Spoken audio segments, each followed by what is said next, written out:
اس لیے اس جانور کے ساتھ بہت سارے شرائط ہیں، کتنے سارے شرائط ہیں، کان کیسا ہو، ناک کیسی ہو، آنکھ کیسی ہو، پیر کیسا ہو، ہر اتنے سارے شرائط اس لیے ہیں کہ تاکہ اس قربانی کے گوشت کو آدمی کھائے، اس لیے اس کو بیچنا حرام ہے۔ کوئی آدمی قربانی کرے، قربانی کے گوشت کو بیچ دے یا بیچے نہیں، بلکہ قربانی کا جانور ذبح کرنے سے پہلے اگر اس کی گوشت بیچنے کی نیت بھی ہے تو بھی قربانی کے جانور اس کی قربانی ہوئی نہیں، اس کو دوسرا جانور خریدنا پڑے گا۔ اتنے سارے شرائط کس لیے ہیں؟ اتنے سارے جو شرائط ہیں وہ صرف اسی لیے ہیں تاکہ تم کھاؤ، فَكُلُوا مِنْهَا وَأَطْعِمُوا الْبَائِسَ الْفَقِيرَ، تاکہ تم یہ قربانی کا گوشت خود بھی کھاؤ اور غریب لوگوں کو بھی کھلاؤ۔ اتنے سارے شرائط صرف اس لیے ہیں، اور حالانکہ جو قربانی کے جانور آپ خرید کر لے کر آئے اس سے کام لینا بھی جائز نہیں ہے،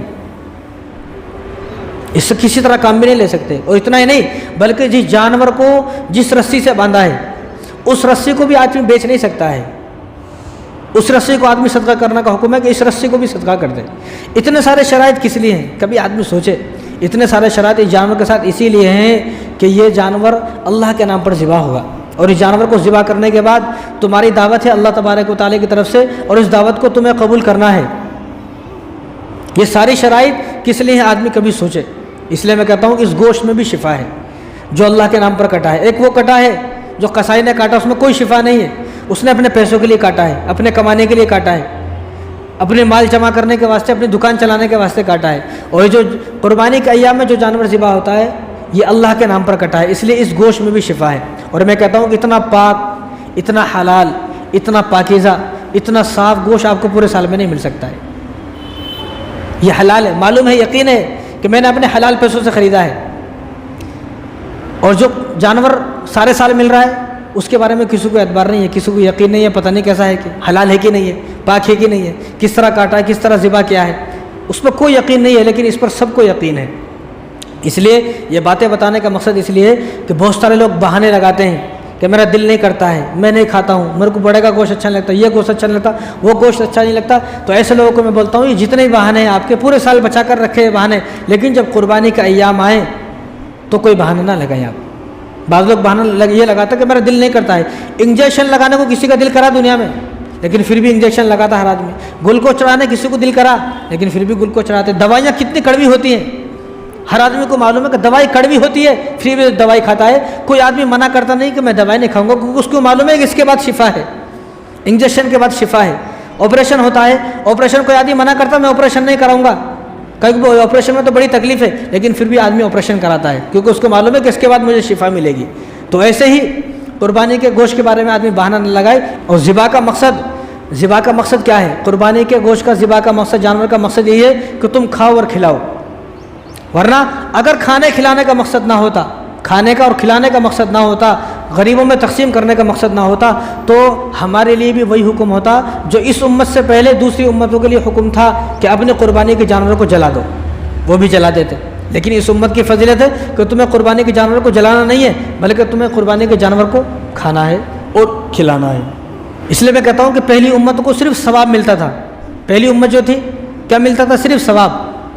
قربانی کے جانور کو پہاڑ پر رکھو، آگ آئے گی جلائے گی، تمہیں ثواب ملے گا۔ لیکن اس امت کو ثواب بھی ملے گا، قربانی کے جانور بھی ملے گا، غریب کی دعا بھی ملے گی، رشتہ دار کے ساتھ حسن سلوک کرنے کا بھی معاملہ ملے گا، اور دعوت کریں گے جتنے لوگوں کی ان تمام لوگوں کی دعائیں ملے گی۔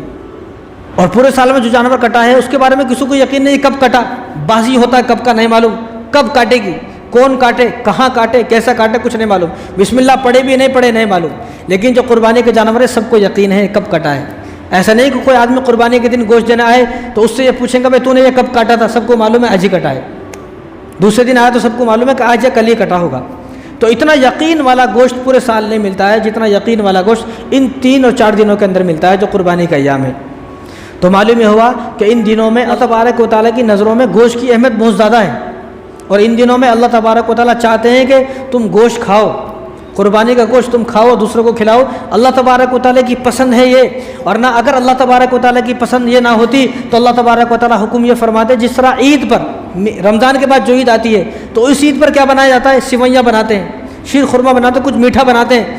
تو اس عید پر اللہ تبارک و تعالیٰ کی طرف سے حکم یہ ہوتا ہے کہ بھئی عید پر تم سویاں بنا لیے، شیر خورما بنا لیے، اب بقرعید آئے اب کدو کا سالن بنا لو، اب لوکی بنا لو، ٹنڈے بنا لو، اب بینگن بنا لو، اب بھنڈی کی سبزی بنا لو، پالک بنا لو، دال بنا لو، چاول بنا لو۔ اس طرح اللہ کا حکم ہوتا ہے، لیکن اللہ کا حکم یہ نہیں ہے۔ اللہ کا حکم کیا ہے کہ اس عید پر تو گوشت کٹے گا۔ کیوں؟ معلوم یہ ہوا کہ اللہ تعالیٰ چاہتے ہیں تم گوشت کھاؤ، اور ایسا نہیں، گوشت میں بڑی طاقت ہے۔ اور ابھی آپ کے سامنے وہ باتیں بھی آئیں گی۔ اگر کوئی آدمی عید کے دن، بقرعید کے دن ایک ٹرک بھر کے مرغی کاٹ دے تو بھی اس کو رتے برابر ثواب ملنے والا نہیں ہے۔ اس کو ثواب کب ملے گا؟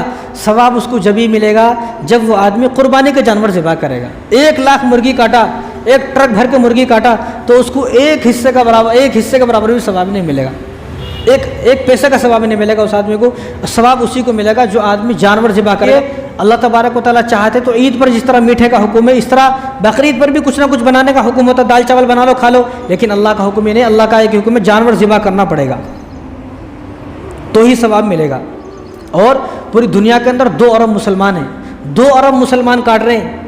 2 ارب مسلمانوں کو اللہ نے ایک ہی حکم فرمایا۔ ایسا نہیں بھائی چائنا والا کچھ اور کر لو، سعودی والے دال چاول بنا لو، افریقہ والے بھنڈی بنا لو، ہندوستان والے کدو بنا لو، ایسا نہیں ہے، بلکہ 2 ارب مسلمانوں کو ایک ہی حکم ہے۔ بس سارے مسلمان مل کے بقرعید کے دن وہ گوشت کاٹیں گے، جانور ذبح کریں گے۔ کیوں؟ کیونکہ اللہ تعالیٰ چاہتے ہیں کہ تم گوشت کھاؤ۔